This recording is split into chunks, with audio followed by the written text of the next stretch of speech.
Você vai ouvir agora Evangelho e Vida, um programa que trata das máximas morais do Cristo à luz do pensamento espírita. Produção e apresentação, Ricardo Gomes.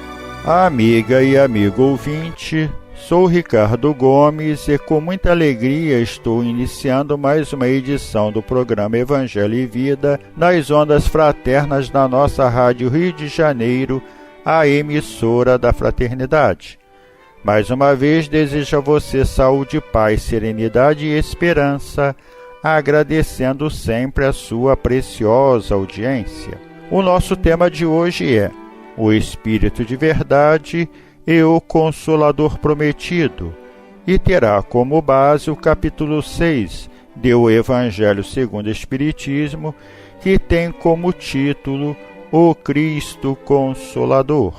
Iniciaremos citando a passagem evangélica que se encontra no Evangelho de João, capítulo 14, versículos 14 e 15 a 17 e 26, que nos leva às reflexões do tema quando afirma: Se me amais, guardai os meus mandamentos, e eu rogarei a meu Pai, e ele vos enviará outro Consolador, a fim de que fique eternamente convosco. O Espírito de verdade que o mundo não pode receber, porque não o vê e absolutamente o não conhece.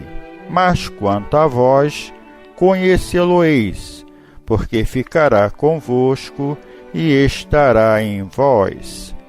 Porém, o Consolador, que é o Santo Espírito, que meu Pai enviará em meu nome, vos ensinará todas as coisas e vos fará recordar tudo o que vos tenho dito. Neste programa, prezados ouvintes, estaremos trazendo as reflexões com base nos textos das obras kardecianas que nos levam a deduzir que existe diferença entre o Espírito de Verdade e o Consolador Prometido, assim como há diferença entre Jesus e sua obra, que ele chamava de Boa Nova, que no grego ficou mais conhecida como Evangelho. E acrescentamos o comentário de Allan Kardec logo após a citação da passagem evangélica que afirma: Jesus promete outro Consolador, o Espírito de Verdade, que o mundo ainda não conhece, por não estar maduro para o compreender. O Consolador que o Pai enviará para ensinar todas as coisas e para lembrar o que o Cristo há dito. Se, portanto, o Espírito de Verdade tinha de vir mais tarde ensinar todas as coisas, é que o Cristo não dissera tudo. Se ele vem relembrar o que o Cristo disse, é que o que este disse foi esquecido ou mal compreendido. O Espiritismo vem, na época predita, cumprir a promessa do Cristo. Preside ao seu advento o Espírito de Verdade. Ele chama os homens à observância da lei. Ensina todas as coisas, fazendo compreender o que Jesus só disse por parábolas. Começaremos citando informações das obras de Allan Kardec que nos informam sobre quem é o Espírito de Verdade, que assina várias mensagens.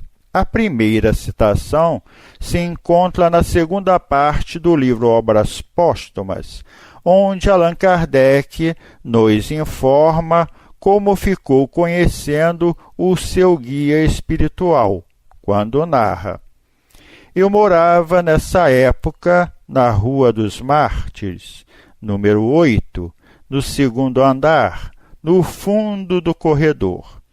Uma noite, estando em meu gabinete de trabalho, pequenos golpes reiterados se fizeram ouvir contra a divisória que me separava do quarto vizinho.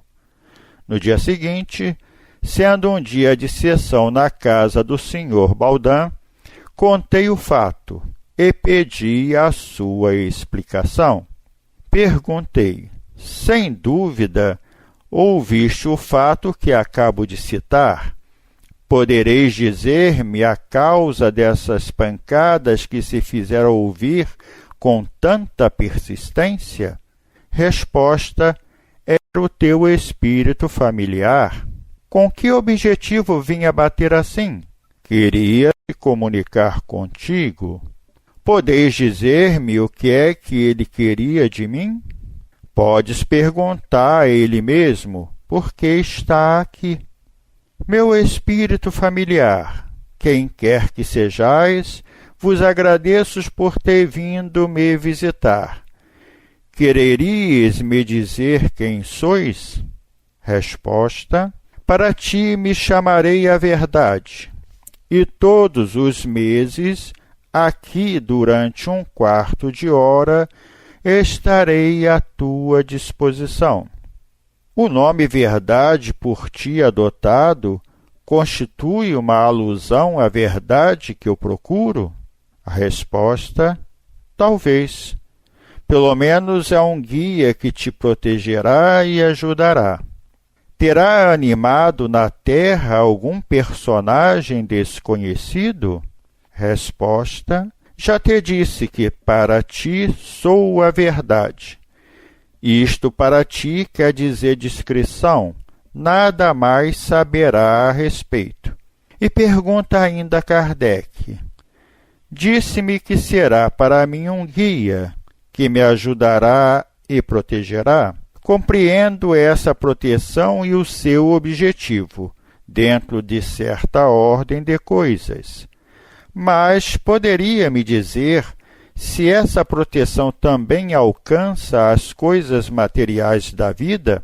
E a resposta: porque nesse mundo a vida material é muito importante para se levar em conta. Não te ajudar a viver seria não te amar. Na Revista Espírita de Allan Kardec, de julho de 1866, na página 221, no artigo Qualificação de Santo aplicada a certos espíritos, Kardec escreve ao encerrar suas observações, abre aspas: a qualificação de espírito de verdade não pertence senão a um só, e pode ser considerada como um nome próprio. Está especificado no Evangelho. Aliás, esse espírito se comunica raramente e apenas em circunstâncias especiais. Esta afirmação do codificador pode ser confirmada na Revista Espírita de março e junho de 1862, na evocação de 2 membros da Sociedade Parisiense de Estudos Espíritas que regressaram à espiritualidade, Senhor Jobard e Senhor Sanson. O Senhor Jobard, ao ser questionado por Allan Kardec sobre os espíritos que estava vendo, diz: vejo principalmente Lázaro e Erasto. Depois, mais afastado, o espírito de verdade planando no espaço. Depois, uma multidão de espíritos amigos que vos cercam, agradecidos e benevolentes. Isso se encontra em Revista Espírita de março de 1862. O senhor Sanson, por sua vez, diz que estava vendo o espírito de verdade, Santo Agostinho, Lamennais, Sonet, São Paulo, São Luís e outros amigos, conforme consta da Revista Espírita de junho de 1862. Diante do exposto, prezados ouvintes, podemos concluir que o espírito de verdade o guia espiritual e, ao mesmo tempo, o coordenador de uma pleiade de espíritos responsáveis pelos ensinos que dariam origem à doutrina espírita, sendo Allan Kardec o membro encarnado desse grupo de espíritos. Esta coordenação é confirmada na mensagem do Espírito de Verdade, que consta como prefácio do Evangelho segundo o Espiritismo, quando afirma: os Espíritos do Senhor, que são as virtudes dos céus, qual imenso exército que se movimenta ao receber as ordens do seu comando, espalham-se por toda a superfície da terra, e, semelhante a estrelas cadentes, vêm iluminar os caminhos e abrir os olhos aos cegos. Eu vos digo, em verdade, que são chegados os tempos em que todas as coisas hão de ser restabelecidas no seu verdadeiro sentido, para dissipar as trevas, confundir os orgulhosos e glorificar os justos. Mas, além desta conclusão, surge uma outra, que vamos informar após ler alguns trechos das mensagens do Espírito de Verdade, que consta no capítulo 6 do Evangelho segundo o Espiritismo, objeto de nossos estudos. Na primeira mensagem ditada em Paris, em 1860, temos: venho como outrora aos transviados filhos de Israel, trazer-vos a verdade e dissipar as trevas. Escutai-me. Essa mensagem já havia sido publicada no capítulo 31 do Livro dos Médiuns, no grupo das mensagens acerca do Espiritismo, item 9, onde o texto diz: venho eu, vosso Salvador e vosso Juiz. Venho como outrora aos filhos transviados de Israel. Venho trazer a verdade e dissipar as trevas. Escutai-me. Abaixo da mensagem seguiu-se uma nota de Allan Kardec informando: esta comunicação, obtida por um dos melhores médiuns da Sociedade Espírita de Paris, foi assinada por um nome que o respeito só nos permitiria reproduzir com absoluta reserva. Tão grande seria a insígne graça de sua autenticidade, e porque já muito se abusou desse nome em comunicações evidentemente apócrifas. Esse nome é o de Jesus de Nazaré.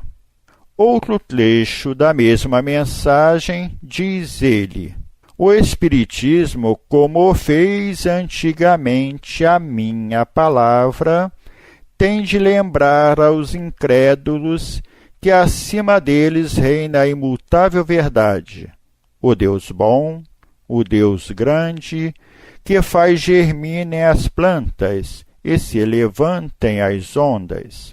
Revelei a doutrina divinal.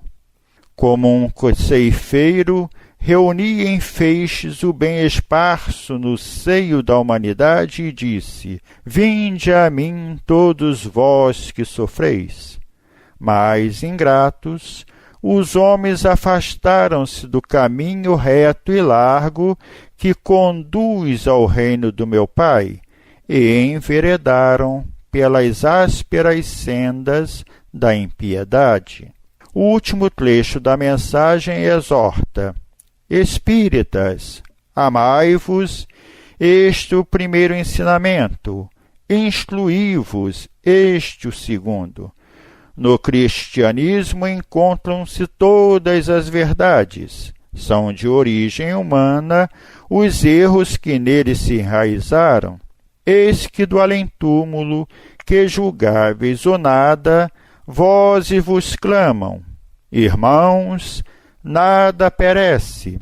Jesus Cristo é o vencedor do mal. Sede os vencedores da impiedade. Na mensagem ditada em Bordeaux, em 1861, destacamos: Eu sou o grande médico das almas, e venho trazer-vos o remédio que vos deve curar. Na Revista Espírita de dezembro de 1864, há uma mensagem do Espírito de Verdade, onde ele faz referência à obra do Evangelho segundo o Espiritismo, lançado naquele ano, em que informa: um novo livro acaba de aparecer. É uma luz mais brilhante que vem clarear a vossa marcha. Há 18 séculos vim por ordem de meu Pai trazer a palavra de Deus aos homens de vontade.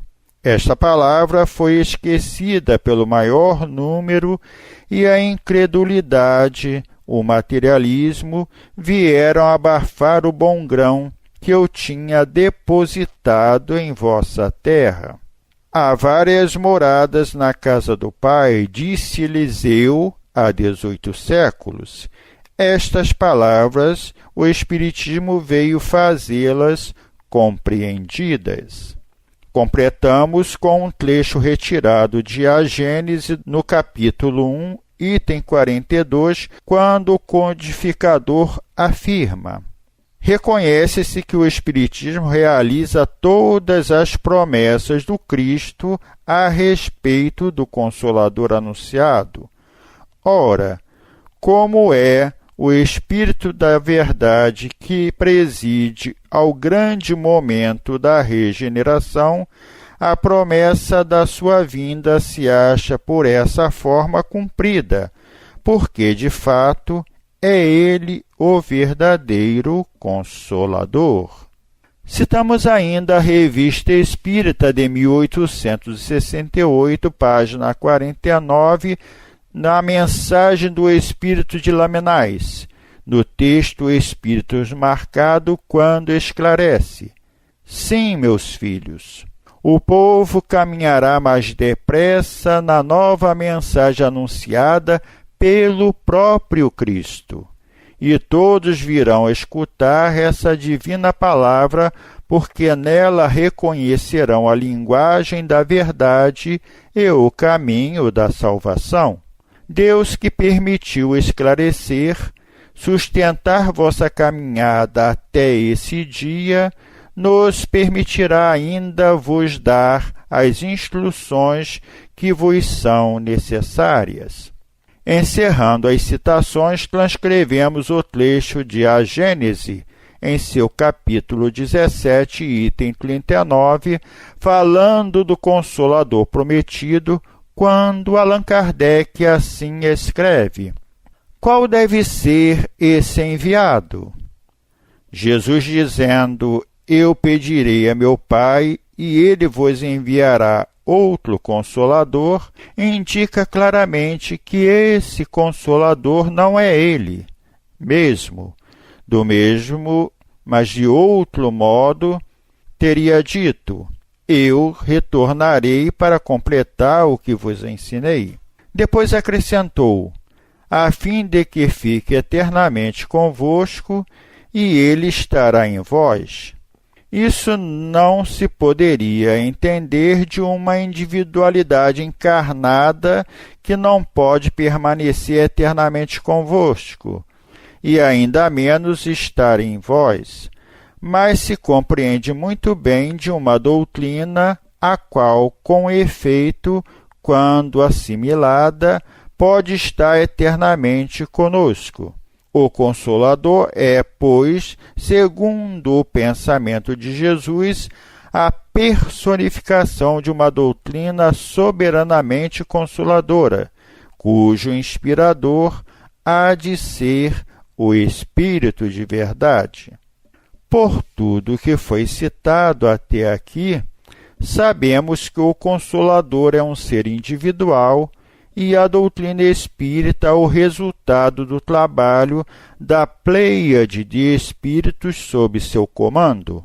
Quanto à identidade do Espírito da Verdade, alguns estudiosos concordam que é o outro Consolador prometido por Jesus, como afirma o codificador no trecho do capítulo 17 de A Gênese. Outros, porém, com base nos conteúdos das mensagens do Espírito de Verdade, também citadas em nosso estudo, opinam que o mesmo é Jesus. Fica aí as duas opiniões para nossas reflexões. Para encerrar, vamos ler uma página de Emmanuel retirada do livro Escrínio de Luz, na psicografia de Francisco Cândido Xavier, com o título Ante o Cristo Consolador. Nas consolações e tarefas do Espiritismo, é necessário que o coração vibre acordado em sintonia com o cérebro, para que não venhamos a perder valiosas oportunidades no tempo. Provarás a sobrevivência da alma além da morte, através de testemunhos insofismáveis da experimentação. Entretanto, que valor apresentará semelhante esforço, se não auxiliares o aperfeiçoamento moral do espírito em peregrinação na carne? Movimentarás equações filosóficas, anunciando à mente do povo os princípios da reencarnação.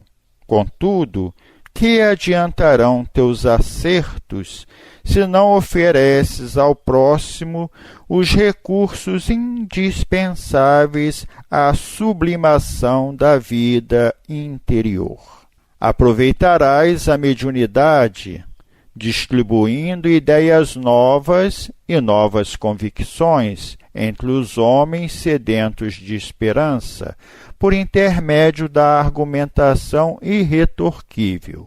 No entanto, de que te servirá o interesse fortuito nas revelações graciosas, se não despertas a noção de responsabilidade naqueles que te observam e ouvem?